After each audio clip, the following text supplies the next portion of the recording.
The stark white envelope felt heavy in my hands, a physical weight that seemed far greater than the single sheet of paper folded inside.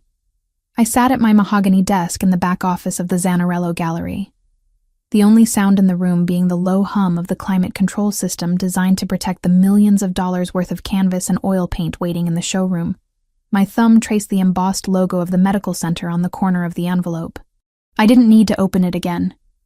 I had memorized the words, the numbers, the definitive medical confirmation that had shifted the axis of my entire world just 20 minutes ago. 6 weeks. I pressed a hand to my abdomen, expecting to feel something different. A spark, a change in temperature. But there was only the familiar fabric of my wine-colored silk dress and the rapid, terrified thumping of my own heart. I was pregnant. Me, Chloe Zanarello. Though to the world, and to the man I was about to encounter outside, I was still Chloe Foster. The duality of my life had never felt more fracturing than it did in this moment. Here, inside these walls, I was the capable manager of an elite art gallery, a woman who curated exhibitions for the city's wealthiest patrons. To the public, I was a hard-working single woman climbing the ladder. But in the shadows, in the spaces between heartbeats and whispered phone calls, I was the wife of Silvio Zanarello, the capo of the most powerful crime syndicate on the East Coast. A baby. I closed my eyes, tilting my head back against the leather chair. A child meant vulnerability. In Silvio's world, a child was a target. We were currently in a cold war with the DeLuca family, a tension that snapped like high-voltage wires across the city. Silvio had kept our marriage a secret for this very reason, to keep me out of the crosshairs. If they knew I carried his heir. My phone buzzed violently against the polished wood of the desk, shattering the silence. I jumped, my nerves already frayed. I glanced at the screen, and the small spark of hope that it might be Silvio died instantly, replaced by a heavy, familiar exhaustion. Dad. I hesitated before unlocking the screen. My relationship with Arthur Foster was a series of transactions masked as family obligations. I opened the message. They're going to break my legs, Chloe. I swear. I need $10K by Friday. Please. Just this last time. I have a winning system. I just need a bridge loan. Help your old man. I stared at the text, the desperation bleeding through the pixels. It was never the last time. It was always a bridge loan, a sure thing, a misunderstanding with a bookie. My father wasn't a bad man in his heart, perhaps, but he was a weak one. His addiction to gambling was a black hole that had swallowed my childhood and was now attempting to consume my adulthood. I typed back, my fingers trembling slightly. Dad, I paid the rent last month. I don't have $10,000 lying around. The response was immediate, aggressive in its panic. You run that fancy gallery. You deal with rich people all day. Ask for an advance. Chloe, please. These aren't nice guys. They're serious. I let out a breath that was half sigh, half sob. He had no idea. He talked about not nice guys, as if he knew what danger really looked like. He didn't know that his son-in-law was the man who made the not nice guys check under their beds at night. But I couldn't tell him. Dad had a loose tongue when he drank, and a loose tongue was a death sentence in my circle. If I didn't pay, he would get hurt. Or worse, he would get desperate enough to borrow from someone else. Someone who might be connected to the DeLucas. That was a risk I couldn't take. Not now. Not with the secret I was carrying. I logged into my personal banking app. The balance was high, entirely thanks to the salary Silvio insisted on paying me through the gallery's payroll, an amount far exceeding market rate. I felt a pang of guilt using Silvio's money to clean up my father's messes. But what choice did I have? I initiated the transfer. Sent. This is it, Dad. I mean it. If you gamble this away, you're on your own. I placed the phone face down, feeling dirty. The envelope with the pregnancy results still sat there, accusing me. I picked it up, folded it carefully, and tucked it into the inner pocket of my purse, right next to the small silver canister of pepper spray Silvio made me carry. I stood up, smoothing down the wine-colored silk of my dress. It was a new piece, elegant and fluid, moving like liquid ruby around my frame. I caught my reflection in the darkened window of the office. My hazel eyes looked wide, darker than usual, framed by the copper-red waves of my hair that cascaded over my shoulders. I looked composed. I looked like a woman who had it all together. It was the best lie I had ever told. I grabbed my beige trench coat, buttoning it up to my chin. It was late, past closing time, and the forecast had promised a storm. I needed to get to the pickup point. Silvio was coming for me himself tonight. He usually sent Rocco or a driver, but he had texted earlier saying he needed to see me.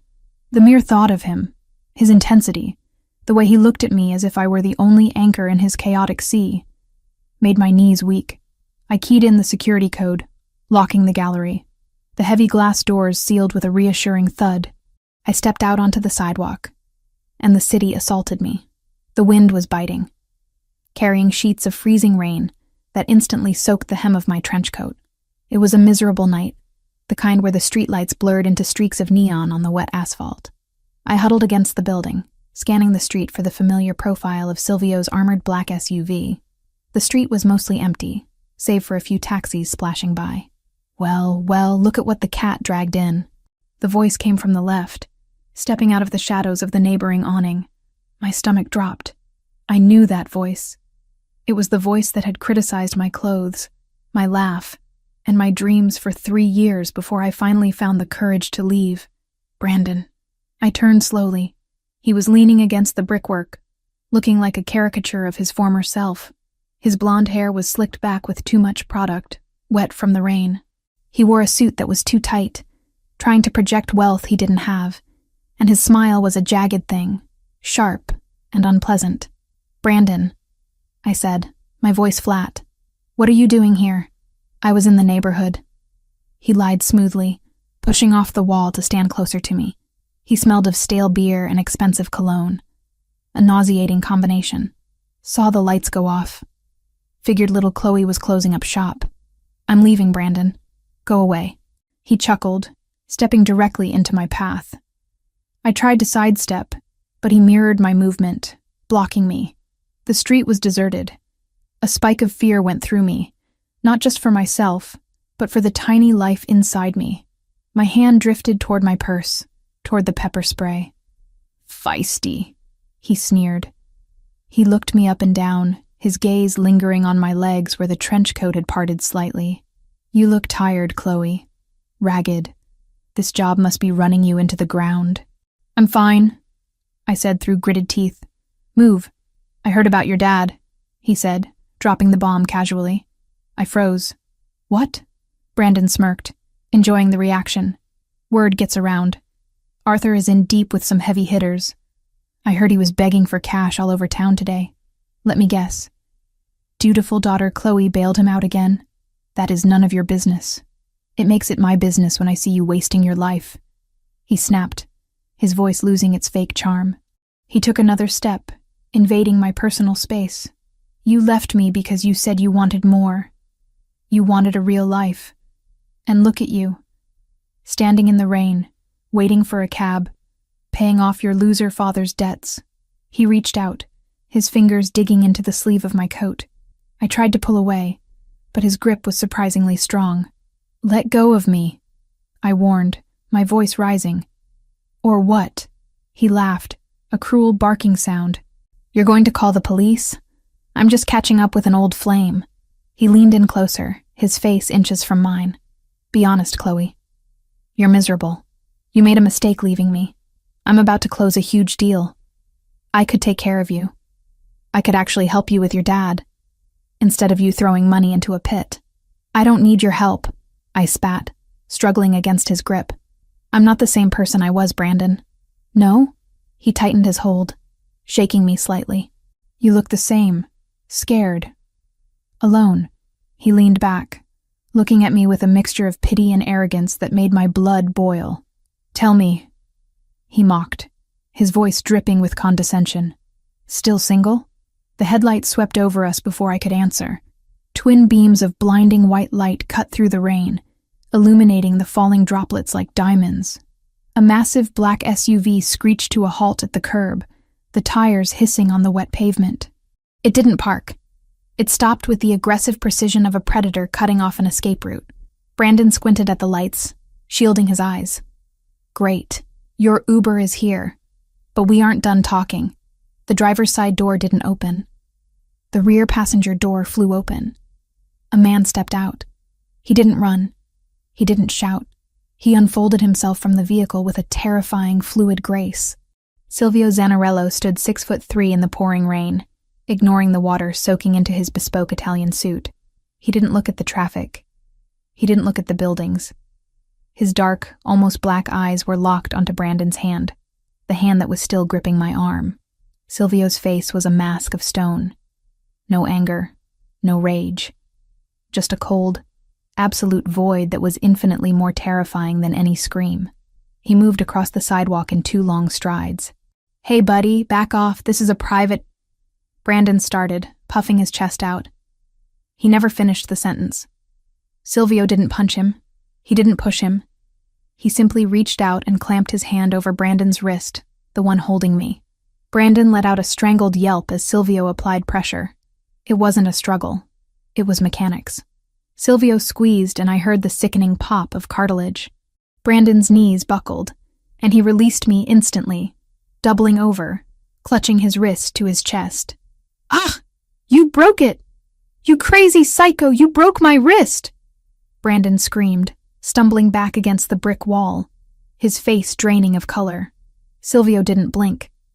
He stepped between me and Brandon, turning his back on the threat as if Brandon were no more dangerous than a fly. He looked at me, his dark eyes scanning my face, searching for damage.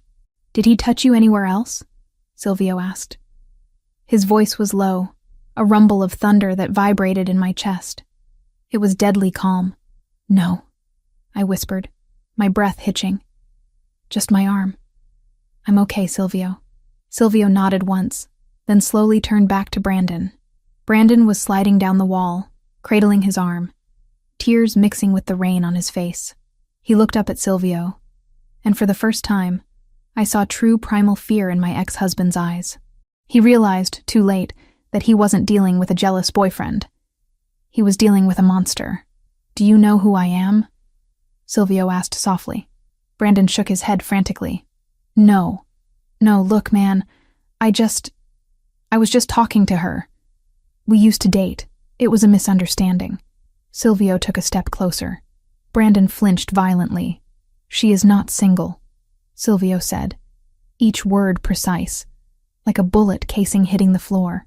"She is not alone, and she is certainly not available for the likes of you."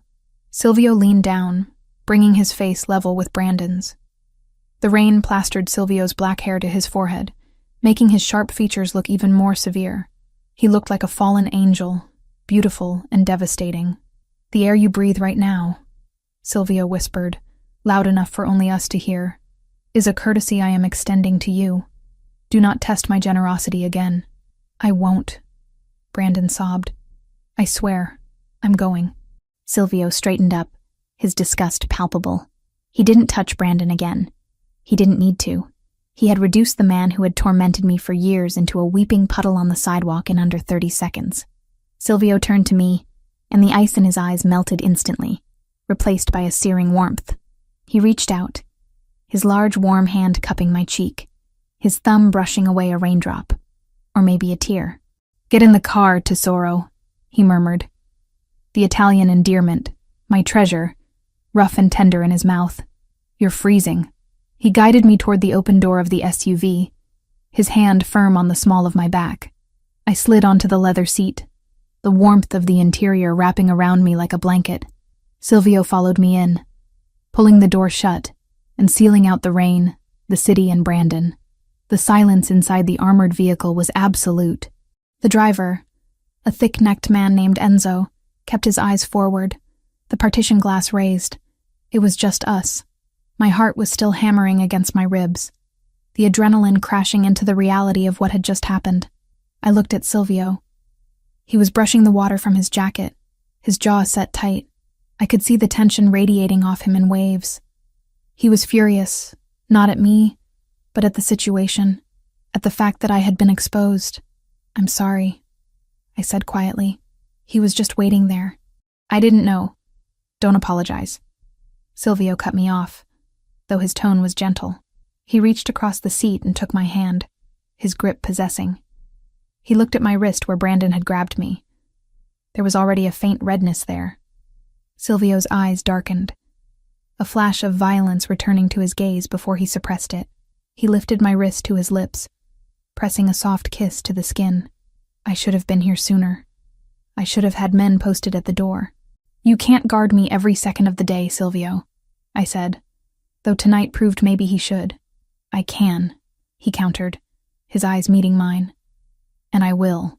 He pulled me closer, and I went willingly, sliding across the seat until I was tucked against his side. He wrapped his arm around me, creating a cocoon of safety.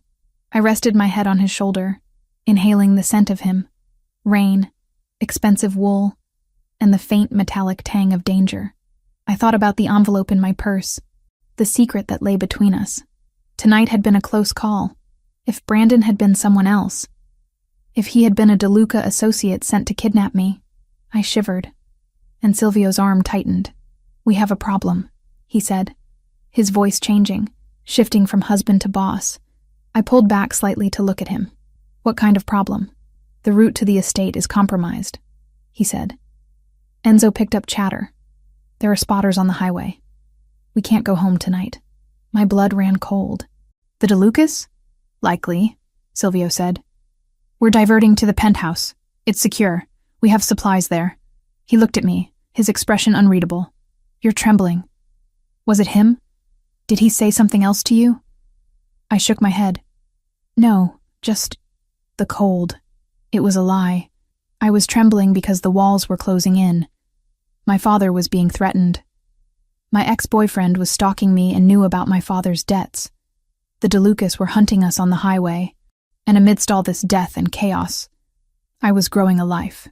I pressed my hand against my stomach again, unseen under the fold of my trench coat. Silvio, I started, my voice wavering. I wanted to tell him. I wanted to blurt it out right now, to share the burden. I'm pregnant. We're having a baby. But dumping that truth on him now, with a war already brewing and enemies circling the family, would have yanked his focus in the worst possible way. We needed his head clear, not dragged into the gravity of a child we had barely begun to imagine.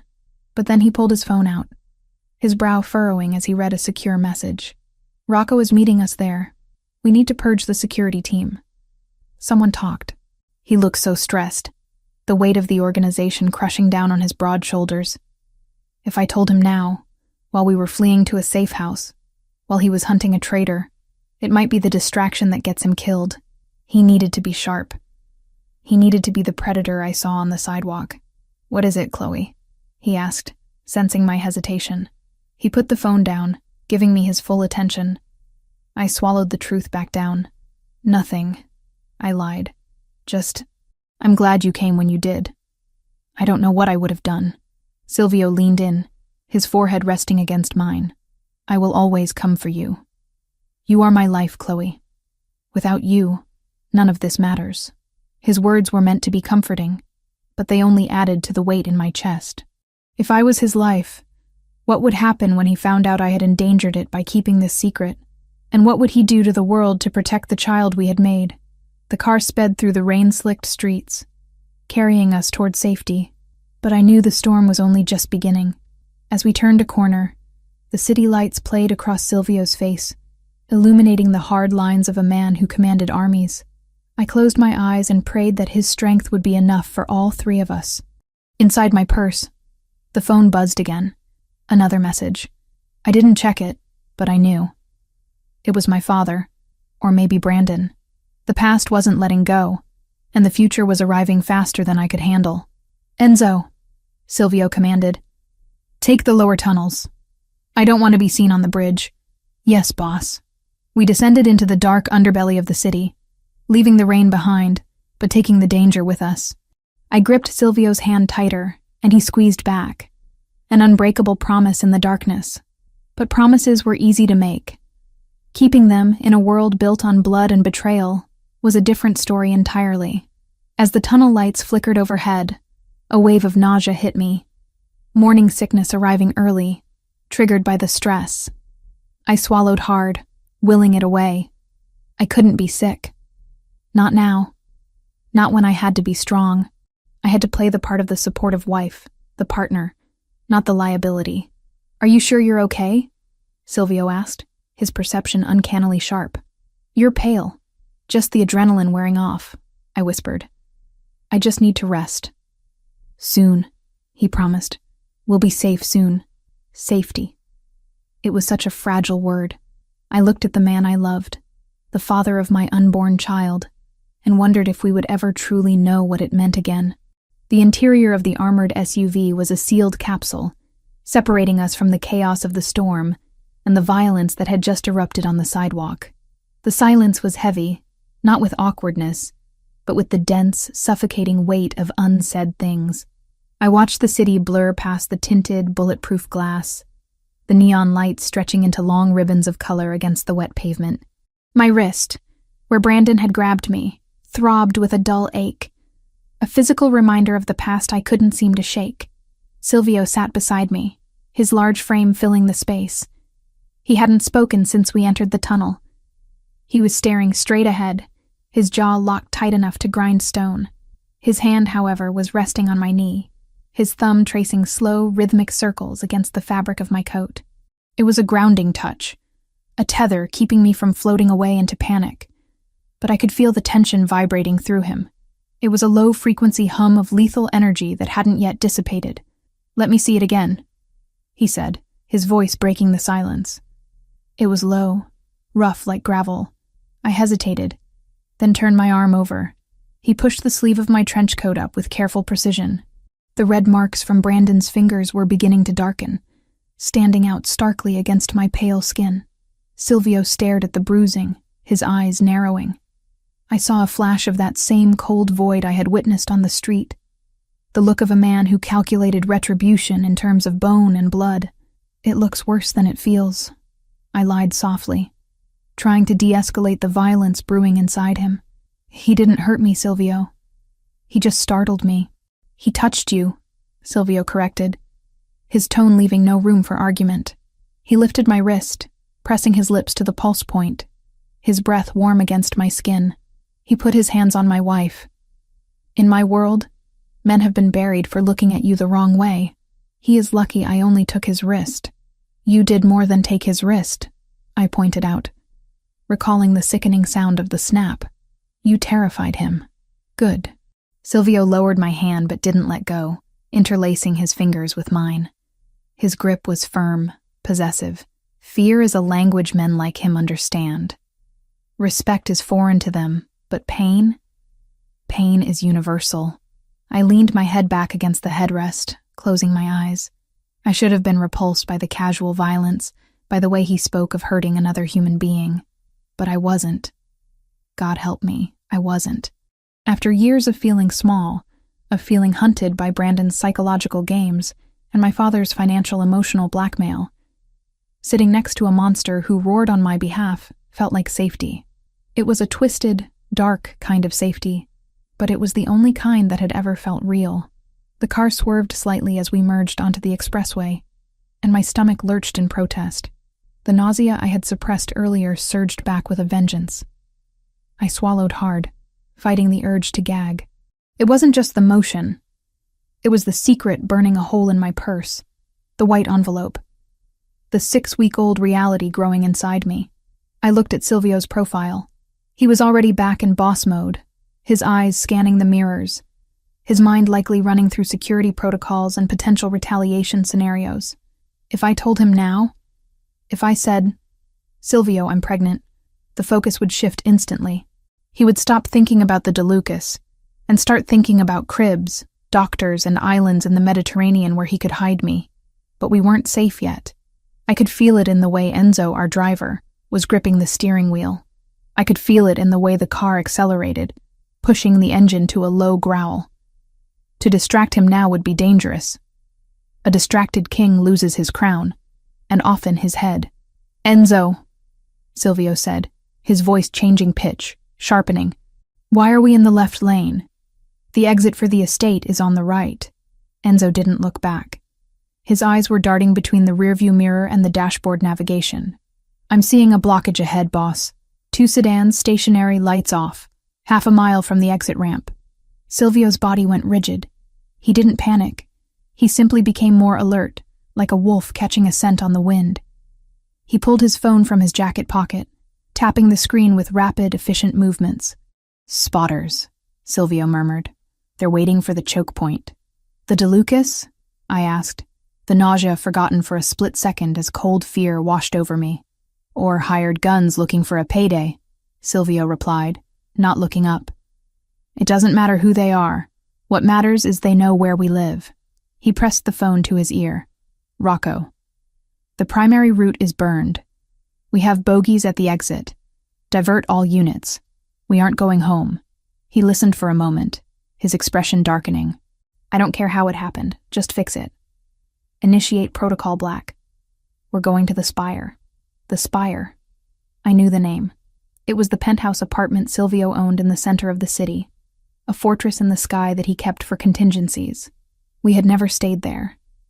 It was a place of last resort, a glass cage for when the ground became too dangerous. The car suddenly banked hard to the left, crossing 3 lanes of traffic with aggressive speed. Horns blared around us, fading quickly as the thick glass insulated us. The sudden motion sent my stomach spinning again. Bile rose in my throat. I clamped a hand over my mouth, making a small, strangled noise. Silvio turned to me instantly, the phone forgotten. "Chloe? I'm fine," I gasped, forcing the bile down. "Just car sick. The swerving. Enzo, smooth it out," Silvio ordered, his voice whipping like a lash. "Trying, boss, but we need to lose the tail just in case." Silvio unbuckled his seatbelt, a move that was statistically more dangerous than the assassin's, but he didn't care, and slid closer to me. He placed a hand on the back of my neck, his fingers cool and soothing. "Breathe, Tesoro," he instructed, his voice low and steady. "Focus on me. Look at me." I opened my eyes and locked onto his. Dark, infinite, and terrifyingly calm. He was the eye of the storm. "We are secure," he promised. "This vehicle can withstand a rocket-propelled grenade. Enzo is the best driver in the state, and I am right here. No one touches you. Do you understand?" I nodded, gripping his lapel with my free hand. "I know. I'm okay. Just water?" Silvio reached into the refrigerated compartment between the seats and pulled out a bottle of sparkling water. He cracked the seal and handed it to me. The cold carbonation helped settle the roiling in my gut. I took small sips, grateful for the distraction. "Protocol Black," I whispered, wiping my mouth. "That sounds serious." "It means we go underground for a few days," Silvio said, watching me closely. "It means nobody in or out until we flush the rats." "Rats?" "Someone gave up the route, Chloe." The admission seemed to pain him physically. He looked away, staring out at the rain-streaked window. Only 3 people knew we were taking the bridge tonight. Me, Enzo, and Rocco. I stared at the back of Enzo's head. The driver remained stoic, focused entirely on the road.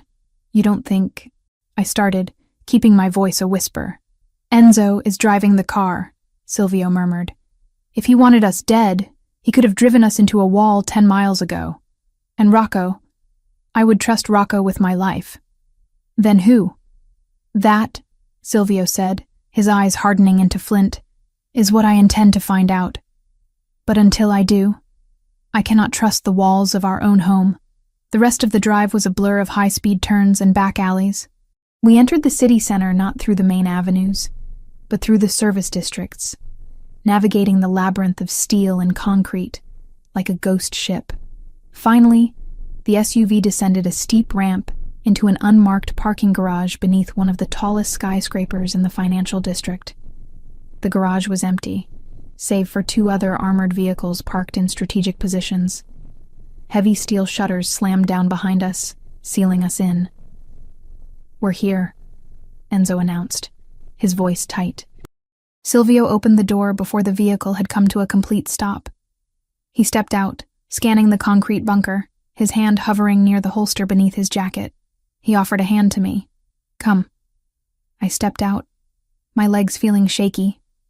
The air down here was stale and smelled of oil and cold concrete. It felt like a bunker. It was a bunker. We bypassed the main lobby elevators, heading instead toward a heavy steel door marked Maintenance. Silvio placed his palm against a scanner panel. A red laser swept over his hand, followed by a mechanical beep and the heavy clank of locks disengaging. "Biometrics?" I asked, impressed despite the circumstances. "And thermal imaging," he added. If my body temperature was off by 2 degrees, indicating stress or coercion, the door wouldn't open. It would lock down and vent halon gas into the vestibule. I stared at him. "You have a kill room in the basement of a residential building?" "I have a survival room," he corrected, ushering me inside the private elevator. Perspective, Chloe. The ride-up was fast, the pressure change popping my ears. When the doors slid open, we weren't in a hallway. We stepped directly into the penthouse. It was breathtaking and completely soulless. Floor-to-ceiling windows offered a panoramic view of the storm-lashed city, but the glass was thick, distorted slightly by the laminates that made it bulletproof. The furniture was modern, sharp angles of black leather and chrome. There were no photos, no personal touches, no warmth. It looked like a showroom for a villain in a spy movie, pristine and cold. "Do not go near the windows until I activate the blackout shades," Silvio ordered, moving immediately to a control panel on the wall. I stood in the center of the vast living room, clutching my purse against my stomach. The nausea was back, triggered by the sudden stop of the elevator and the sheer height of the room. "I need the bathroom," I blurted out. Silvio pointed down a long corridor. "First door on the right. The water is filtered. There are fresh towels." I dropped my bag on a black leather ottoman, making sure it didn't tip over, and hurried down the hall. I barely made it. I locked the door, sank to my knees on the cold marble tiles, and retched into the pristine porcelain bowl. Nothing came up but water and acid, but the spasms left me shaking and teary-eyed. I sat back on my heels, resting my forehead against the cool rim. Pregnant. This was the reality of it. Not just cute baby shoes and nursery rhymes, but hiding in a bathroom in a safe house, while my husband secured the perimeter against assassins. "Chloe?" Silvio's voice came from the other side of the door. He was knocking softly. "Are you all right? You've been in there a while." I flushed the toilet and scrambled to the sink, splashing cold water on my face. I grabbed a small bottle of mouthwash from the vanity. It was stocked like a hotel, and gargled quickly. "I'm fine," I called back, my voice sounding strained even to my own ears. "Just washing up. The rain made me feel grimy. I laid out some clothes for you," he said. "In the bedroom. Your dress is wet." "Okay. Give me a minute." I stared at myself in the mirror. My skin was pale, almost translucent, making the dusting of freckles across my nose stand out. I looked terrified. I needed to pull it together. I was Chloe Zanarello. I was the wife of the boss. I couldn't fall apart. I took a deep breath, squared my shoulders, and exited the bathroom. Silvio was waiting in the hallway. He had discarded his wetsuit jacket and his shoulder holster, now wearing just his white dress shirt with the sleeves rolled up to his elbows, revealing the intricate tattoos that wrapped around his forearms. He looked weary. "Bedroom is there," he gestured. I walked into the master suite. On the massive king-sized bed lay a robe. It wasn't the plush terry cloth I expected. It was gold silk, shimmering under the recessed lighting. It looked like liquid metal. I stripped off my damp dress, leaving it in a pile on the floor. I felt a moment of vulnerability standing naked in this strange room, my hand drifting automatically to the slight, almost imperceptible curve of my lower belly. "We are going to be okay," I told the tiny cluster of cells. "He won't let anything happen to us." I pulled on the gold robe. It was oversized, clearly meant for a guest, but the silk felt luxurious against my skin. I tied the sash tight, armor of a different kind. When I returned to the living room, the blackout shades had descended, plunging the room into a dim, amber gloom, lit only by the low accent lights. Silvio was standing by a wet bar, pouring a glass of amber liquid. He didn't drink it. He just held the glass, staring into the depths of the whiskey. "Better?" he asked, turning to look at me. His eyes swept over the gold robe, and for a second, the hardness in his face softened. "You look like a queen, even in a crisis." "I don't feel like a queen," I admitted, walking over to him. I feel like a piece on a chessboard that keeps getting moved around without knowing the rules. Silvio set the glass down with a sharp clink. You are not a pawn, Chloe. You are the queen, and the queen is the most powerful piece on the board. That is why they come for her. He reached out, pulling me between his legs as he leaned against the bar. Rocco is on his way. He's scrubbing the team. We're going to find out who sold the root. You said only 3 people knew. I reminded him. You, Enzo, and Rocco. Digital footprints, Silvio said, shaking his head. It could have been a hack, a bug in the car, or... He trailed off, his expression turning pained. Or someone isn't as loyal as you think. I finished for him. Silvio sighed, resting his forehead against my shoulder. The vulnerability of the gesture shocked me. He was exhausted. I hate bringing you into this, he murmured into the silk of my robe. I wanted to keep the gallery separate. I wanted you to have a normal life, Chloe. Art, charity dinners, annoying fathers. Not safe houses and escape tunnels. It's too late for that, I said, running my fingers through his damp hair. I married you, Silvio. All of you. The gallery owner and the Don. He pulled back, searching my face. Tonight, on the street, with Brandon. You weren't afraid of me? No, I said honestly. I was afraid of him. When you showed up, I just felt relief. Silvio studied me for a long moment, as if trying to decipher a code written in my eyes. You are stronger than you think, Chloe Zanarello. Most women would be hysterical right now. You are standing here, calm, asking the right questions. He didn't know I was holding on by a thread. He didn't know about the nausea churning in my stomach or the envelope in my purse that could change everything. I need to work, he said, stepping back, the moment of intimacy ending as duty called. I need to go over the logs. You should sleep. The bedroom is soundproof. You're safe here. I'm not tired, I lied. I couldn't sleep. Not with the adrenaline spiking and crashing in my blood. I'll stay up with you for a bit. Chloe, I'm not going to sit in a room by myself staring at the wall, Silvio, I said firmly. I can help. I know how to look for patterns. I manage inventory logs all day. Numbers are numbers. He looked at me with a mix of amusement and respect. You want to audit the crime syndicate's security logs? I want to find out who tried to get us killed, I said. And I want to know why my husband is looking at his phone like he expects it to bite him. Silvio let out a short, dry laugh. Fine. But you sit on the couch. You rest. If I see you yawning, I'm carrying you to bed. He moved to the dining table, which had transformed into a command center with a laptop and several secure tablets. I sat on the plush leather sofa, wrapping the gold robe tighter around myself. I watched him work, the focused intensity of his face, the way his muscles bunched under his shirt. My laptop was in my bag. The gallery accounts. If there was a leak, if money had changed hands to buy that information, it had to come from somewhere. And if Brandon knew about the root, my mind raced. Brandon was a failure. He had no money, no connections. How did he know I was at the gallery tonight? How did he know about my dad's debts? And how did the spotters know our route? It was all connected. I could feel it, and I had the sinking suspicion that the answer wasn't in Silvio's security logs, but in the financial shadows where I spent my days. I waited until Silvio was deep in a conversation with Rocco on the phone before I quietly reached for my bag. I needed to see. I needed to know if the rot was coming from outside, or if it was growing right in the middle of the life I was trying so hard to protect. Rocco, Silvio barked into the phone, his voice echoing in the large room.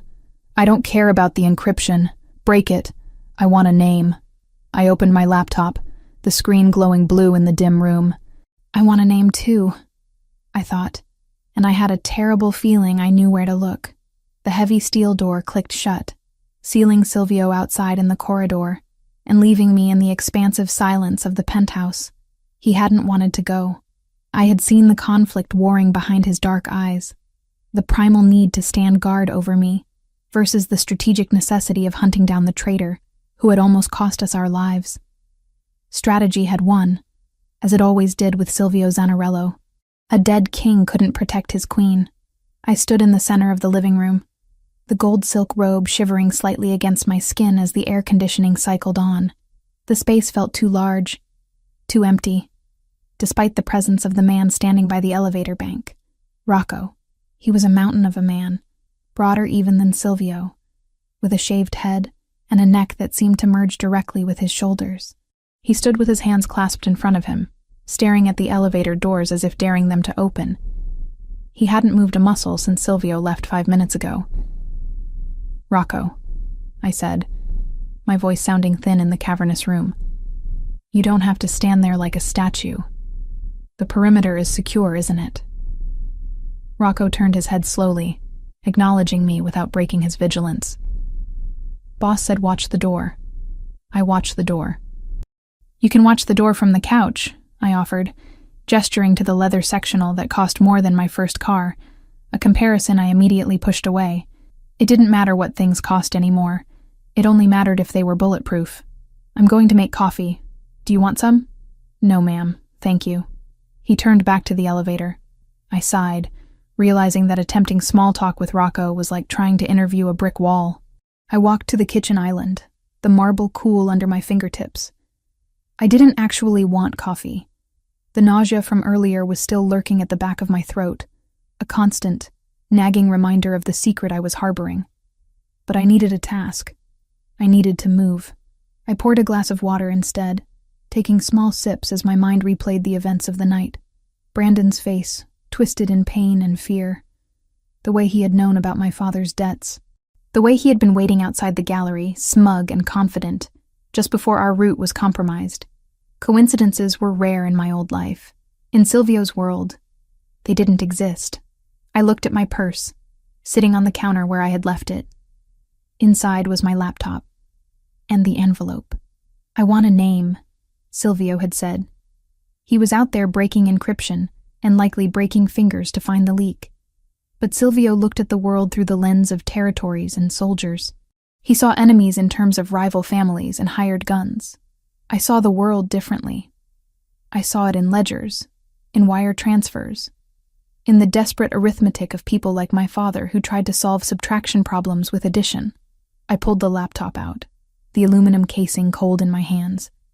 I carried it to the dining table, sitting with my back to the wall, facing Rocco and the entry points. It was a habit I had picked up from Silvio without even realizing it. I opened the gallery's secure server. The screen flared to life, casting a blue glow over the table. "Ma'am?" Rocco's voice was deep, startled. "Boss said you should sleep." "I can't sleep, Rocco," I said, my fingers already flying across the keyboard. "And since I'm awake, I might as well be useful. Unless you have orders to confiscate my computer?" Rocco hesitated, clearly weighing his instructions. "No orders about computers, just safety." "Then I'm safe," I said, not looking up. "Keep watching the door." I logged into the gallery's shadow accounts. Officially, the Zanarello Gallery was a legitimate business. Unofficially, it moved significant amounts of capital that needed to be cleaned. I knew the flows better than anyone. I knew every vendor, every contractor, every cleaning service. If someone had sold us out, money had changed hands. Information like the boss's travel route wasn't given away for free. It was a high-value commodity. I started with the obvious. The security team. Enzo's payroll, Rocco's, the shift guards. Nothing. Their accounts were clean, steady, loyal. Silvio paid them enough that bribery would have to be astronomical to turn them. I widened the search. Who else knew the schedule? The gallery staff didn't know Silvio was picking me up. I hadn't told anyone. But Brandon had been there, waiting. I opened a new tab, accessing a public records database that Silvio had given me a backdoor key to. It wasn't legal, but it was thorough. I typed in Brandon Miller. The results were pathetic. A string of maxed-out credit cards, an eviction notice from 6 months ago, and a failed business filing for a consulting firm called BM Strategies. He was drowning. He had no assets, no leverage. So how did he afford the suit he was wearing tonight? How did he know about my father's 10K debt? My father. My stomach clenched. Not from morning sickness this time, but from a sickening drop of intuition. I opened another window and pulled up my father's financials. I had his banking passwords. He had given them to me years ago during one of his "I'm going to change" phases so I could monitor his spending. I hadn't looked in months, afraid of what I'd find. I logged in. The balance was negligible. The $10,000 I had sent him earlier was there, sitting in the pending transactions. But then I saw it. A series of small deposits over the last 3 weeks. 500 here, 200 there, just enough to keep him afloat, keep him gambling. The source of the deposits was a generic LLC, Waitress Holdings. I traced Waitress Holdings. It was a shell company, registered in Delaware, with a mailing address that routed to a P.O. box in Jersey City. Dead end. Standard procedure for anyone trying to hide money. But then I saw the timestamp on the most recent deposit to my father, unrelated to the one I sent. It was from 3 days ago. I went back to the gallery logs. I cross-referenced Waitress Holdings with our vendor list. Nothing. I sat back, rubbing my temples. I was missing something. The connection between Brandon, my father, and the attack. They were the 2 weak points in my armor. The only 2 people outside the organization who knew me well enough to predict my movements. Think, Chloe. You're the wife of a kingpin. Think like a predator. Brandon had mocked me. Still single? He was trying to provoke a reaction. He wanted to know if Silvio was in the picture. Why? To confirm the target. I went back to Brandon's consulting firm, BM Strategies. I ran a deep search on its recent activity. It was dormant, dead in the water. But wait, there was a registered affiliate added 2 weeks ago. A partner entity. Waitress Holdings. My breath hitched. Brandon was listed as a signatory for the shell company that was feeding my father gambling money. The pieces slammed together with terrifying clarity. Brandon wasn't just a bitter ex. He had been recruited.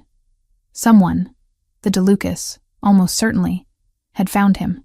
They had used his hatred of me and his desperation for money. They gave him cash to set up a shell company.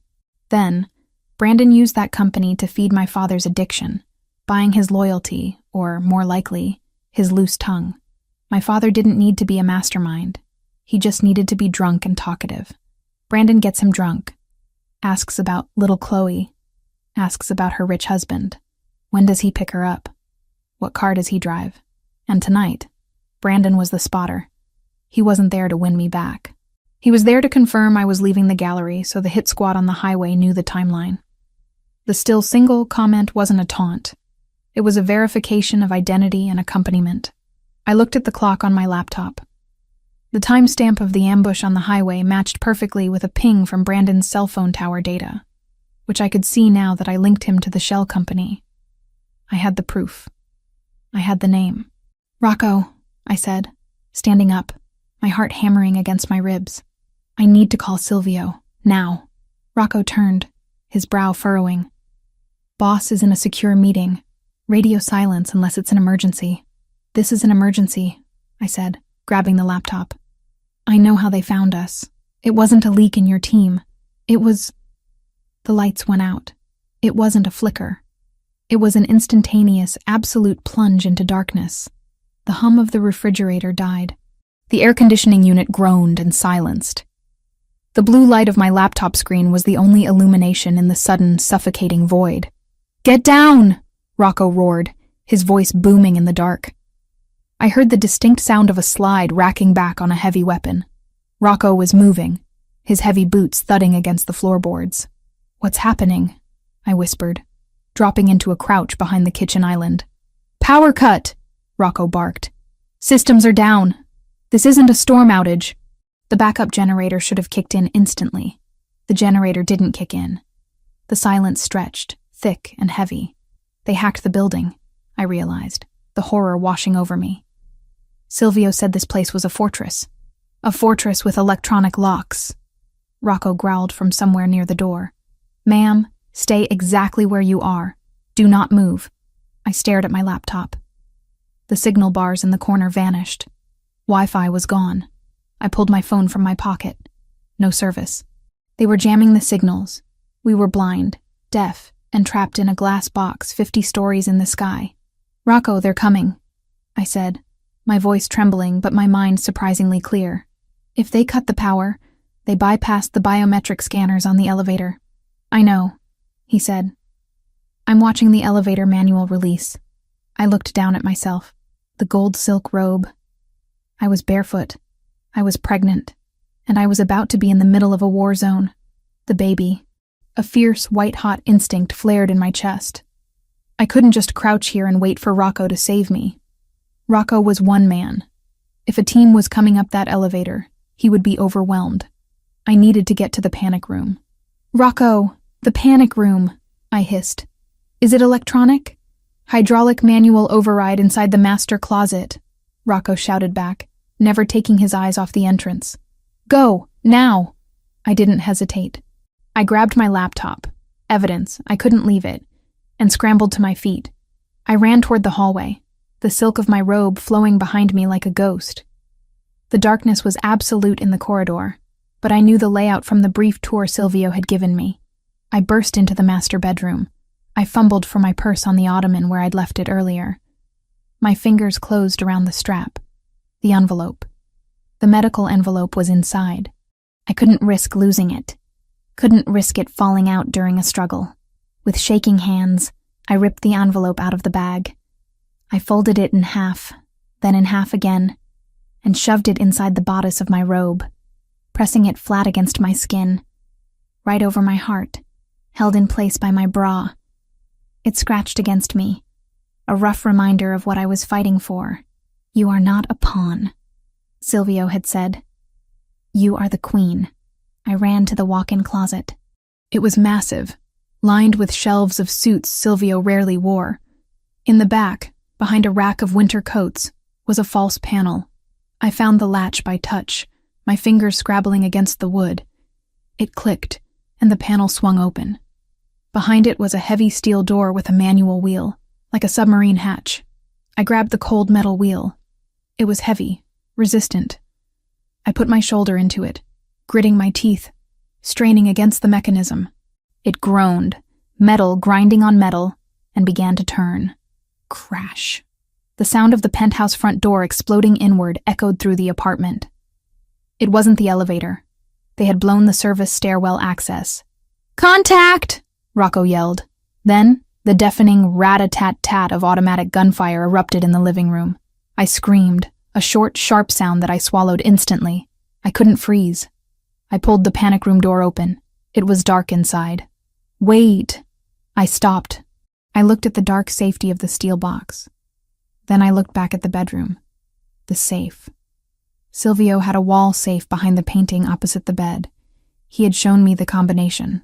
If you ever need it, Chloe, it's there. If I went into the panic room unarmed, I was just waiting to be dug out.